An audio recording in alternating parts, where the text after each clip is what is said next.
ability to get a better quality. This is the only video that we have. This is the only quality. Let us return now to 26809 IMP South Lavar versus Radikowski. I had Mr. Dunn here on behalf of the plaintiff. I had Mr. Radikowski representing herself. Or I'm sorry, Mr. Radikowski. I'm so sorry. I think I'm thinking of the actress, and that's what's happening. I'm so sorry, sir. It's Because it's also not spelled at all the same way. I know. Yeah, it's Radzikowski, but that's okay. Sorry. No worries. It happens often. Okay. Not a positive thing. All right. Distant cousin, by the way, the other one. What? There's an attorney in town who was related to Patrick Swayze. Let me just say that. Nice. Yeah, because Patrick Swayze is Texan, so his family is here locally. Yep, I tried to reach out to her a few times. We messaged back and forth, but she's a little busy. I have a famous cousin. He's the accordion cowboy, Chris Rebuck. Oh, also. Doesn't everyone know him? Yeah. He actually got a huge website, y'all. Okay. All right. Thank you all for your patience. Mr. Dunn, how do we go about working with the Zoom fun? I'm going to try it again, see what happens. Okay, let's take a look. It's kind of fun to see myself in a different version. I guess I'll start back over again. This is for my client. Back there. Floodplain. Christy Shirley. Do you recognize this document that I pre-marked as Exhibit A? And what is this document? This is Jesse's lease. And is this the lease agreement that's in effect through today and at the time of the incident that occurred on April 14, 2026? Yes. And this is for 809 South Lamar Boulevard, number 332. Is that correct? Yes. And that's for Austin, Texas, 78704?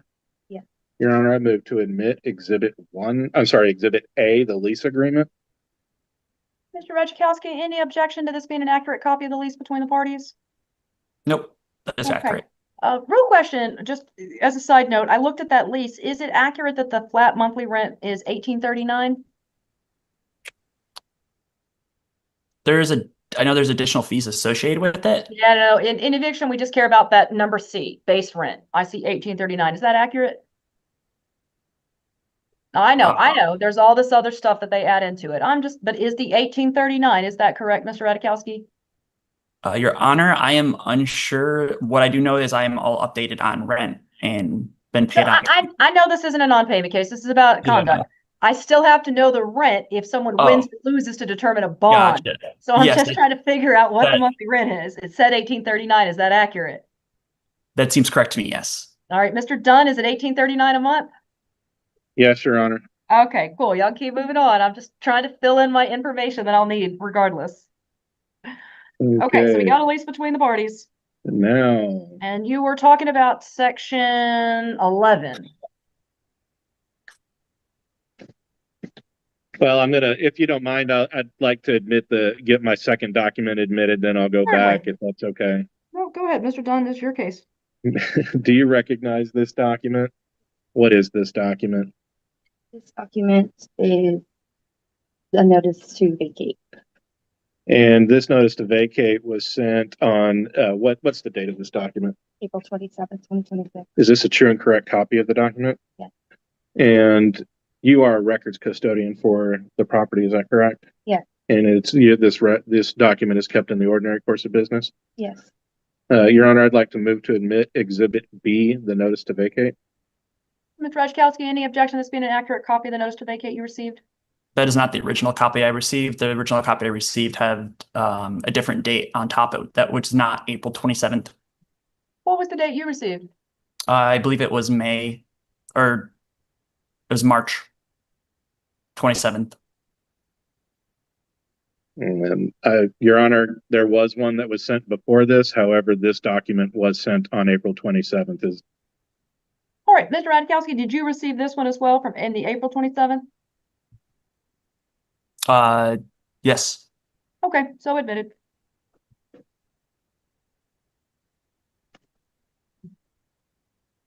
Okay. Now, under the part of the reason that we're here today is because you received complaints from contractors that work with the property. Is that correct? Yes. And was some of the complaints from the contractors was that they were attacked by the defendant. Is that correct? Is there a video of this that you were given that you have since sent to counsel? Yes. Okay, I'd like to show the video of this attack. Who created the video, Mr. Dunn? This would be the contractor that was attacked at the time at the time of the events occurring. Any metadata on the video? Your Honor, I I would would be not- more than happy to attest if it's correct or not. Have you seen this video, sir? I've requested it. They told me I could see it in court. So no, I've not seen it, and I'm very aware of there is videos out there. I'm just curious to see what points of the videos they show. All right. Let's see it.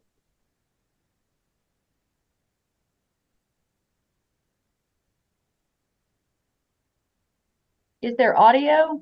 No, there is no audio, Your Honor. Okay.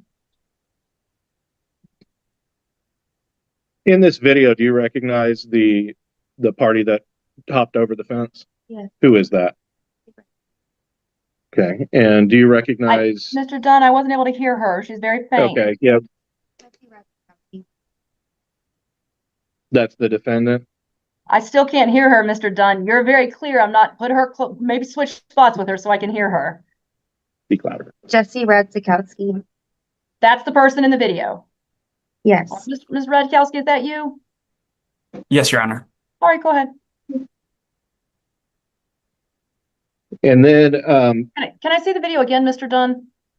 I can try. Was there an ability to get a better quality? This is the only video that we have. This is the only quality that I have of this video. All right. There's much more recorded than that. All right. This is from the contractor, sir. If you've got your own evidence, you can see it, but I mean, how tall is that fence? You've made some good height to get over that thing. I was a high jumper in college. Mm-hmm.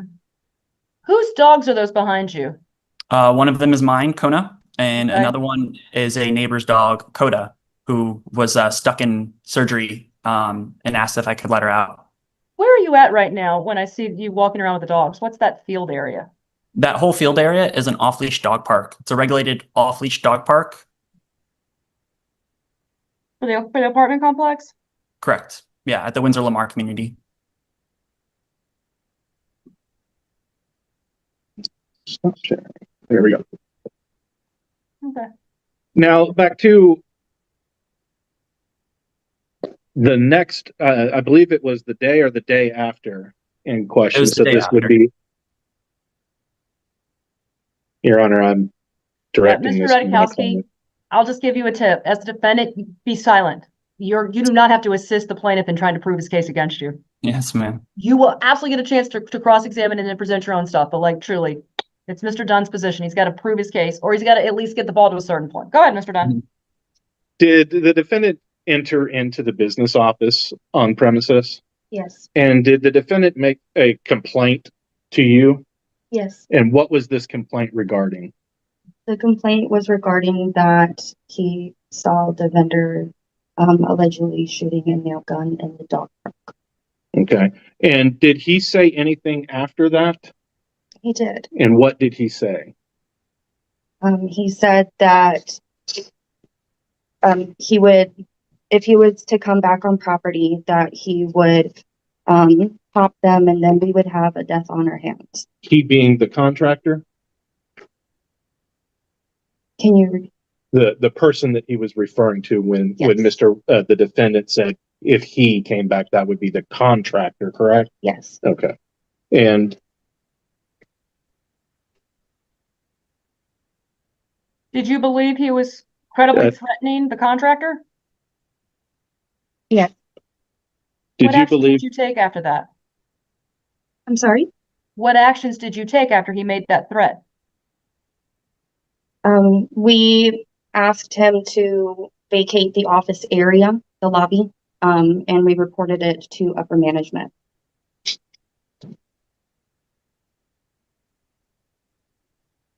did did that statement disturb or threaten the rights, comfort, health, or safety of you? Yes, Did that statement lead, did you believe that in that statement that he was that he might do some kind of action against your contractors? yes, Okay. And that particular interaction, under the lease, under section 11.1 of the lease, are statements like that allowed? The statement in question being, you might have a death on your hands, I believe, have a death on its hands, the owner would. the statement. And again, you requested that, the action that you took is that you reported it to upper management, and then upper management reported it to council. Is that correct? Yes, And we then issued a notice to vacate shortly thereafter. Is that correct? Okay. And as of today, has the defendant paid all rent? no, And what rent has the defendant failed to pay? June of 2026, is that correct? yes. Your Honor, I'd like to pass the witness. When is rent due under the lease? The first. That's the first. Okay. All right, Mr. Radikowski, now you have an opportunity to question the witness. I apologize if you felt uncomfortable with the things I said.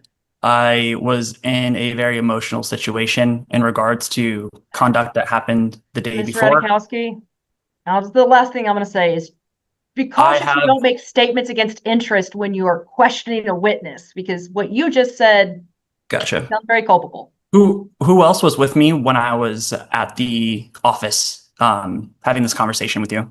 Objection, relevance. Because it was a Go ahead and answer. Was there anyone else with him or with you present at the office? Yes, Who? Do you know who he is? yes, Kevin Friel. And what is his relation to the property? He was a current resident and he has moved out. Thank you. I'm going to go again with relevance, Your Honor. The I relevant disagree, Mr. Dunn. The relevance I have is from the documents I submitted. Exhibit E has a written statement from Kevin. And Mr. Radikowski, written statements aren't going to be admissible in court. I need a live testimony. That's why Mr. Dunn had to bring a witness. If you can get him on the phone, I'm happy to hear from him, but written statements are hearsay, and there's just too many problems with it because the plaintiff can't ask any questions of that person. The same thing would be true. Where are you going? Mr. Radikowski, please don't get up and disregard the court. It's very sorry, no, I'm grabbing my phone. You got up and began to walk out of the room, right? No, I'm sorry. You said if I could call him, so I didn't mean right then and there. Oh, excuse me. All right. Sorry. Okay. All right. So let's move back. What other questions do you have for this witness?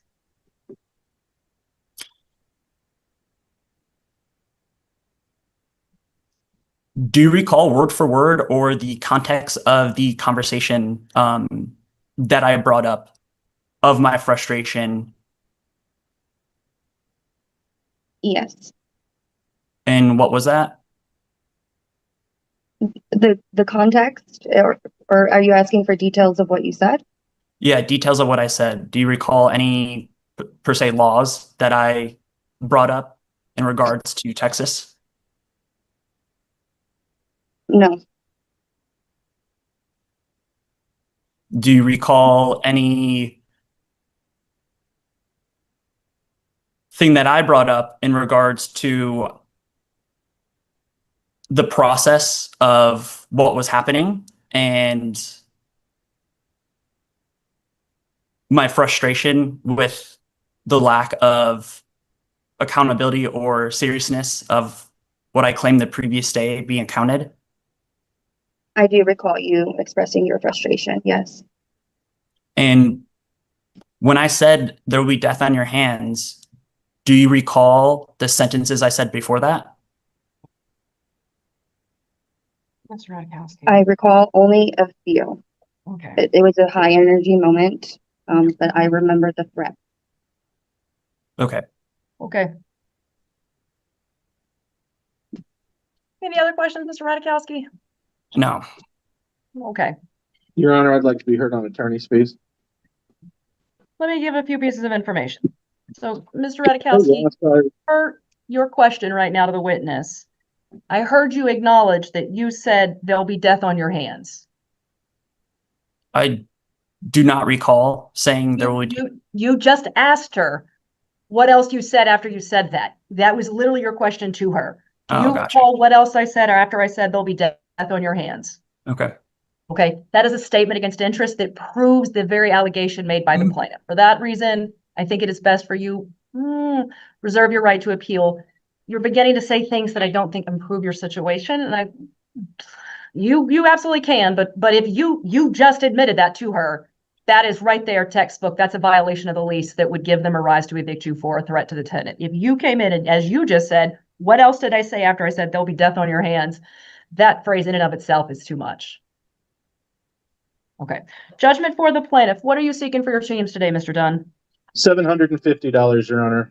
Okay, I'm that a seems reasonable. attorney licensed. What, sorry? All right. I said that seems reasonable. Okay. All right, $750 plus possession and cost of court. Mr. Radikowski, either party can appeal. I recognize there's been not a money issue. It sounds like that's fine. There might be some issue with June. I'll let y'all work that one out. I think he's otherwise been just fine on it. So reasonableness here for all things considered. Also, it sounds like, Mr. Radikowski, a lot of anger and or emotion because maybe there was some concerns about the safety of the dogs in the dog park, which is bound to arise a certain level of emotion. So I can appreciate Contractor that. shot nails at me and my dogs. Yes. Yeah. There's a lot of emotion there. That's family. Absolutely. That's it. So And I went to I'm the not going to office put any, 3 I'm going to times. put the appeal bond equal to 1 They month of didn't rent, have Mr. Radikowski. That's fine. I'm just going to Okay. appeal it. It's okay. Your Honor, we'd like I'll be to seeing you again. request- Hold on. Let's not Two- all talk over each other. Mr. Dunn, it's $750 for fees plus cost of court and possession, appeal bond of $1,839. What questions do you have for the court? we would request 2 times the monthly rent, but that's fine, Your Honor. Okay. Anything else? Ms. No, Your Radikowski? Honor. All right. All No. parties are excused. That's Thank you okay. very much. I'll see you again. Good luck, everyone. Thank you, Your Honor. Thank you. Yeah, Stephanie, thank you smile. very much today as Funny guy. well. We'll let all parties remove and then we'll go through our numbers, make sure we got everything just as we need it to be. All right. And there you have it. The judge granted judgment for the landlord, awarding $750 in attorney's fees plus possession and court costs. The appeal bond was set at 1 month's rent, $1,839. The tenant, who represented himself, effectively admitted to making the threat during cross-examination. The property manager testified that the tenant said, "If he comes back, I'll pop them, and then you'll have a death on your hands." The judge warned the tenant that he was beginning to say things that don't improve your situation. But the tenant continued, and the judge ultimately ruled that the threat violated the lease. The broader implication here is crucial. If you're facing eviction, get a lawyer. Representing yourself is risky, especially when emotions are high. In this case, the tenant's frustration was understandable. He believed a contractor was endangering his dogs. But instead of filing a complaint or calling police, he made a threat. And that threat became the basis for his eviction. Even if you're in the right, how you express yourself matters. Threats of violence, even if you don't intend to carry them out, can be grounds for eviction. If you found this case breakdown as educational as we did, make sure to hit that like button, share your thoughts in the comments, and don't forget to subscribe for more jaw-dropping courtroom breakdowns. We'll see you in the next session.